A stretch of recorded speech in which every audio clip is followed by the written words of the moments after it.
Right, so I'm at a washing machine. This is not normally a plumber job, but let me show you how to unblock a washing machine pump. I suspect it's a coin or some item that's gone into the pump, and that's stopping this washing machine from draining. So I've just turned up, it's got a fault code that says pump faulty, not draining, and I can see water in the drum. Let's have a look. So normally at the bottom of the washing machine there'll be a flap. Sometimes it's square, sometimes you need to take the whole plinth off. This one has got this little pipe that we'll use to drain down the most. If you don't have it, you can carefully open that, but just remember a lot of water will come out at one time. You give that a turn and pull it out. We'll see how that works. I've got a wet vac that I'm going to use. Put it over this pipe. First switch the machine on.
Right, so having done all that, that water's been sitting in there for a few days, so they don't smell the nicest.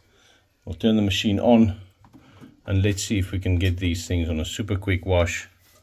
Turn the machine on. Our fault code is gone. We're going to just wash that load through before we do anything with it. Start it. And everything is well.